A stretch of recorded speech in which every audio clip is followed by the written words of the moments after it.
twavuga ko abantu bari mu bice by'izuba bakoresha akahe mu turima tw'igikoni dusanzwe tuzi. Nkuko maze kutuvuga ari ubwoko butatu: akarima k'igikoni gatumburutse kongera ubujyakuzimu, nakitse kongera ubujyakuzimu, ndetse nako bita mandara. Utwo twose bakagombye kudukoresha kuko n'uturima tw'igikoni duhangana n'ibihe by'izuba, kandi imboga ziteyemo ukabuzishoroma nyuma yuko imvura igiye, zishobora kumara amezi 2 n'ubundi ukizisoroma kandi zikimeze neza. Niyo nama rero twatanga mu rwego rwo kwihaza mu biribwa ndetse no kurwanya imirire mibi ndetse n'inzara, ko mu turima tw'igikoni dutegura twakagombye gukoresha uturima tw'igikoni tutavunana kandi dushobora kumara igihe kirekire dufite imboga, ariko tugateramo n'imboga ushobora gusarura igihe kirekire zitarasaza.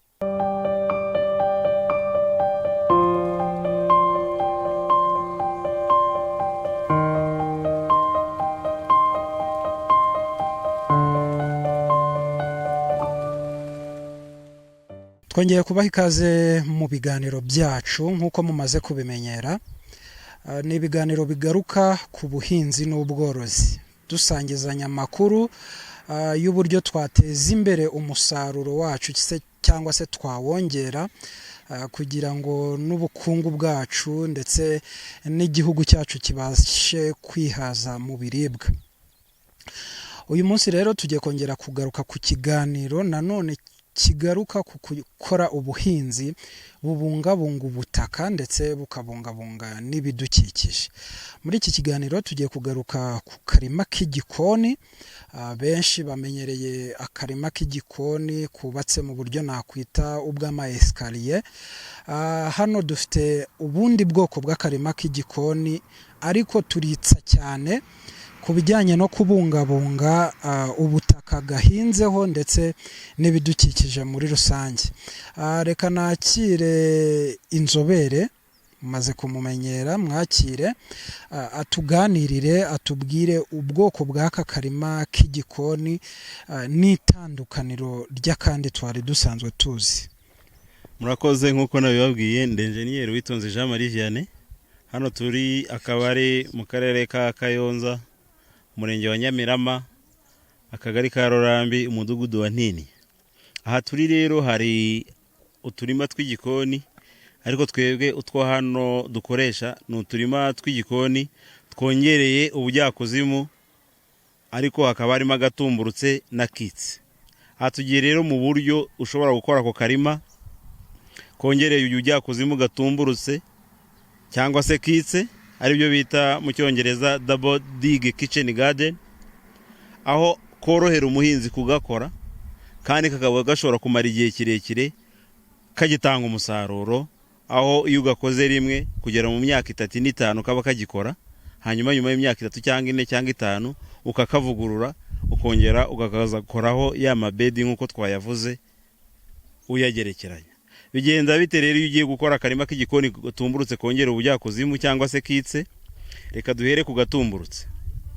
Iyo ugiye gukora akarima kongera ubujyakuzimu gatumburutse, icyo ukora umanza gupima ingano y'uko ushaka ko kaba kangana.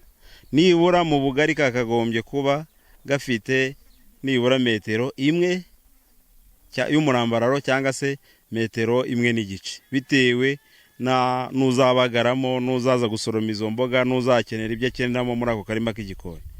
Warangiza bitewe n'ubuso ufite ugapemereba uburebure bw'ako karima kawe k'igikoni.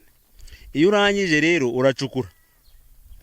uracukura ugafata iritaka ryiza ukarikuraho ukarishyira ku ruhande. Warangiza kurishyira ku ruhande ukazana ukongera ubujyakuzimu bwa butaka bukomeye tutari dusanzwe duhinga, niba urukongeraho santimetero 30 z'ubujyakuzimu. None iyo urangiye gucukura izo santimetero 30 z'ubujyakuzimu, ufata ibindi bintu bibora birimo ibyatsi, ivu, ifumbire y'inka cyangwa y'inkoko cyangwa y'iki, ugashyiramo ibyatsi byumye n'ibibisi, warangiza ukabivanga na ryataka ritari risanzwe rikoreshwa. Noneho warangiza kubivangavanga na bya byatsi washyizemo, bikongera ingano y'ubutaka bikigira hejuru. Noneho ugafata ryataka ryiza wakuyeho ugashyira ku ruhande, warangiza ukarizana ukarivanga n'ifumbire, akaba ariyo utwikiriza hejuru ya bwa butaka butari busanzwe bukoreshwa, ariko wongere ubujyakuzimu ukabuvanga n'ibindi bintu bibora kugira ngo nabwo buzajye bukoreshwa. Hanyuma rero ako karima ukabona gatumburutse karenze ubutaka bwari busanzwe kakajya hejuru yabwo, hanyuma akaba ari kuteramo ibihinga byawe cyangwa se imboga zawe. Bifasha iki rero?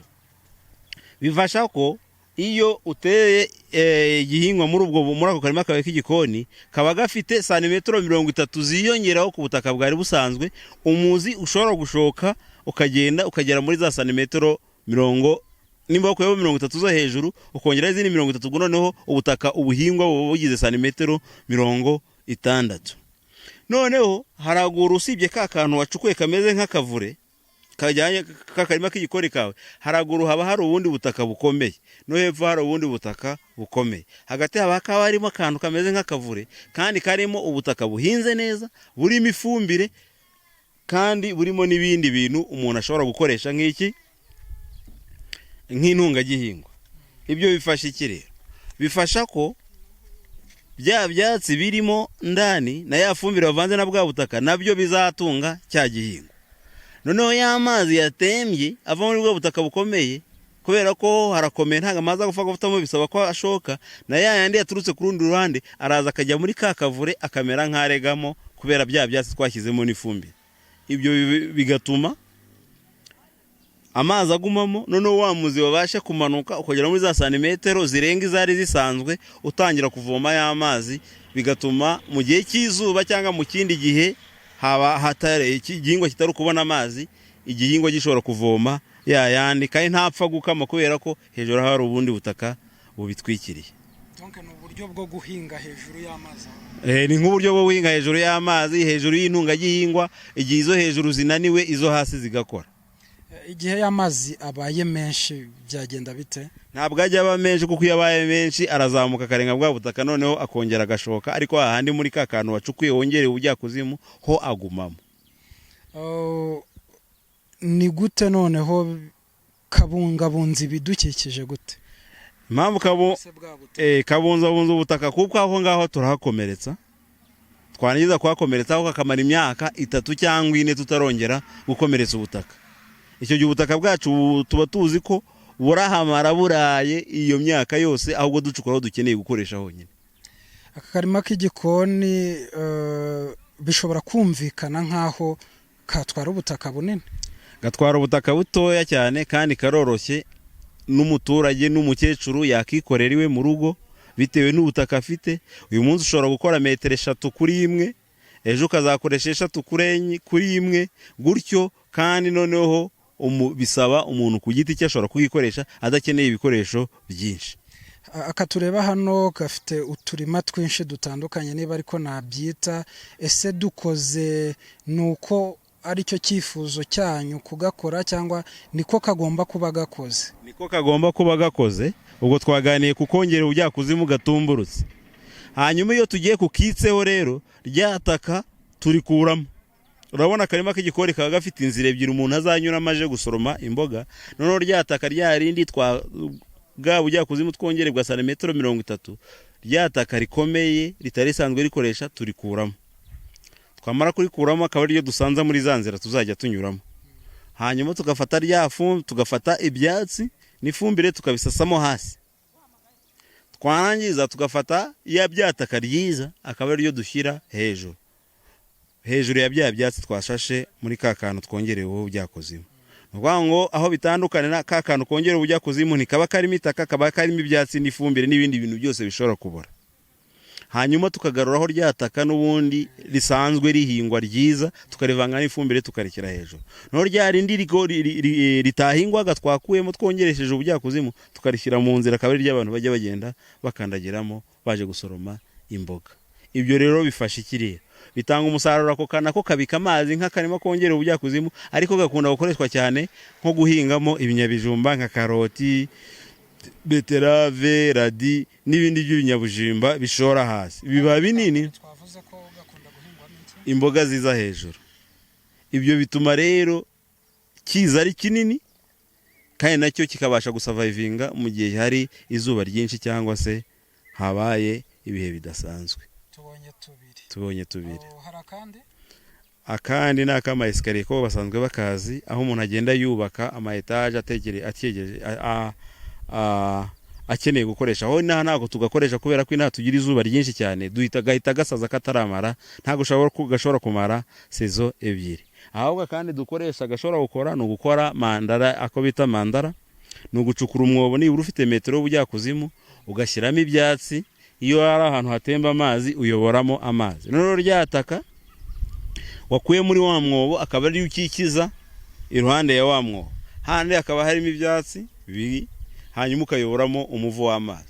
Wa muvu w'amazi uragenda ukarega muri bya byatsi nabyo bigafata ya mazi, agakomeza gutunga bya bihingwa wateye hejuru ya mazi. Ako nako kamara igihe kirekire ku buryo gashobora kumara imyaka 3-5 ugifite imboga, ya mu bihe by'izuba cyangwa se bitari izuba, ariko cyane mu bihe by'izuba kabasha kugerageza gukomeza kuba kabitsa imboga kurusha ubundi bwoko bw'uturima tw'igikoni. Mu magambo make twavuga ko abantu bari mu bice by'izuba bakoresha akahe mu turima tw'igikoni dusanzwe tuzi. Nkuko maze kutuvuga ari ubwoko butatu: akarima k'igikoni gatumburutse kongera ubujyakuzimu, nakitse kongera ubujyakuzimu, ndetse nako bita mandara. Utwo twose bakagombye kudukoresha kuko n'uturima tw'igikoni duhangana n'ibihe by'izuba, kandi imboga ziteyemo ukaba uzishoroma nyuma yuko imvura igiye, zishobora kumara amezi 2 n'ubundi ukizisoroma kandi zikimeze neza. Keretse wenda niba hari icyo nge naba twibagiwe kuvuga kuri aka karima k'igikoni. Hari igiti abantu bareba kiyumbaje, kiriya giti ni uruboga cyangwa ni igiti cy'umurimbo muri aka karima? Kiriya ni igiti cy'isombe, ariko isombe abantu batamenyereye ubundi mu izina risanzwe abakizi cyitwa caya. Cyitwa caya, akaba ari imboga ushobora kurya nk'uko umuntu arya isombe, ukayitegwa nuko bategura isombe, ushobora kuyivanga n'indi sombe cyangwa ukayiteka yonyine, ariko ushobora no kuzisoroma. Wamara kuzisoroma ukazitogosa mu mazi, warangiza amazi ya mbere ukayamena, ubundi ukazikata ukazivanga n'izindi mboga nk'uko bateka dodo bisanzwe. Ni imboga nziza ziryoha cyane. Ikindi nshobora kuvuga nuko bajye bakoresha nibura imboga zishobora kumara igihe kirekire mu butaka utongeye gutera n'icurimo. Nkaho ureba muri uyu murima urabonamo dodo zikuze zishobora kumara igihe kirekire, amezi 3-5 ugisoroma ari tutarasaza. Urabonamo sukuma wiki zishobora kumara igihe kirekire zitarasaza. Urabonamo isombe isanzwe, urabonamo caya, urabonamo n'intoryi. Ibi byose ni ibihingwa ushobora guhinga ariko ukabisarura igihe kirekire bitarasaza, utarongera no gutera ibindi. Niyo nama rero twatanga mu rwego rwo kwihaza mu biribwa ndetse no kurwanya imirire mibi ndetse n'inzara, ko mu turima tw'igikoni dutegura twakagombye gukoresha uturima tw'igikoni tutavunana kandi dushobora kumara igihe kirekire dufite imboga, ariko tugateramo n'imboga ushobora gusarura igihe kirekire zitarasaza.